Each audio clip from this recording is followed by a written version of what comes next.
Hello friends, मैं हूँ रिंकी और रिंकीज़ किचन में आप सबका बहुत बहुत स्वागत है। आज मैं आप लोगों को एक पास्ता बनाना बताऊंगी। एक पास्ता बनाना बहुत ही आसान है और बहुत झटपट बनकर तैयार हो जाता है और खाने में भी बहुत टेस्टी लगता है। तो आइए चलिए एक पास्ता की रेसिपी को शुरू करते हैं। तो पास्ता बनाने के लिए मैंने यहाँ पे लिया है 200 पास्ता, 2 मीडियम साइज़ का प्याज चॉप कर लिया है, 2 अंडे लिए हैं, 2 हरी मिर्च चॉप कर लिया है और थोड़ा सा अदरक लहसुन ग्रेट कर लिया है, थोड़ा सा हरा धनिया लिया है और एक छोटे साइज़ का टमाटर चॉप कर लिया है। कढ़ाई में मैंने चढ़ा है पानी में उबाल आ चुका है। इसमें मैं दूंगी ज़रा सा रिफ़ाइन ऑयल देने से पास्ता हमारा चिपकेंगे नहीं, खिले खिले बनेंगे। और दूंगी ज़रा सा नमक। सारे पास्ता को इसमें ऐड कर दूंगी। पास्ता को हम 10 से 12 मिनट के लिए हाई फ्लेम में बॉईल कर लेंगे। तो पास्ता हमारा बहुत अच्छी तरीके से बॉईल हो चुका है। सारे पास्ता को मैं एक छन्नी में छान लेती हूँ। थोड़ा सा इसमें ठंडा पानी हम डाल देंगे जाते पास्ता हमारा चिपके नहीं। तो गैस पे चढ़ा है कढ़ाई में दूंगी रिफ़ाइन ऑयल। तेल गरम हो चुका है तो इसमें हरा मिर्च दूंगी और ग्रेट किया हुआ अदरक लहसुन डाल दूंगी। इसको धीमी आंच पे ज़रा सा हम फ्राई कर लेंगे।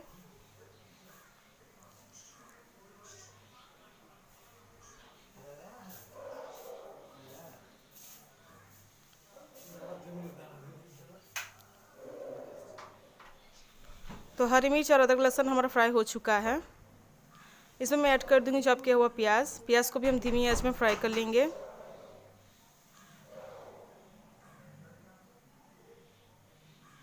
तो प्याज भी हमारा सॉफ्ट हो चुका है।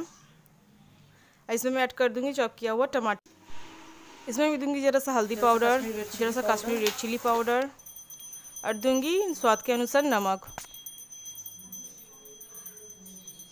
और दूंगी मैं इसमें 1 चम्मच जितना पास्ता मसाला।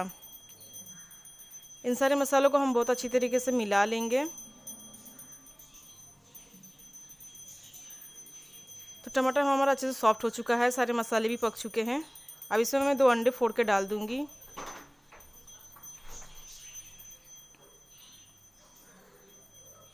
अंडे को हम हाई फ्लेम में अच्छे से फ्राई कर लेंगे।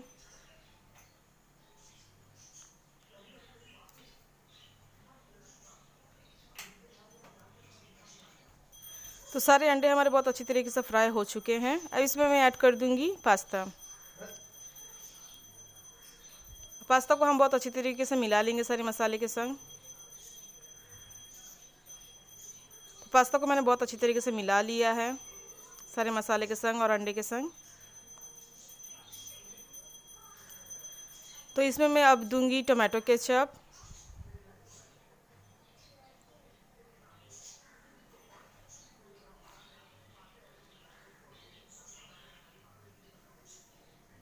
और इसमें मैं दूंगी ज़रा सा हरा धनिया।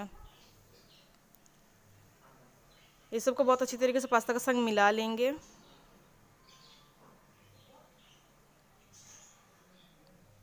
बस कुछ सेकंड के लिए हम फ्राई कर लेंगे पास्ता को धीमी आंच में। तो बस पास्ता हमारा बनकर तैयार है। अब मैं गैस बंद कर दूंगी, ठंडा हो जाए तो हम एक प्लेट में सर्व कर लेंगे। तो पास्ता हमारा बनकर तैयार है। आप सबको आज का पास्ता का रेसिपी कैसा लगा कमेंट में ज़रूर बताएं। और जैसे मैंने वीडियो में बताया आप सब ज़रूर इस तरीके से पास्ता बनाएं, बहुत ही स्वादिष्ट बनती है, खाने में बहुत ही अच्छा लगता है। तो आप सबको पास्ता का रेसिपी पसंद आया हो तो प्लीज़ मेरी वीडियो को लाइक करिए, शेयर करिए, मेरे चैनल को सब्सक्राइब करिए। तो मिलते हैं नेक्स्ट वीडियो में। बाय।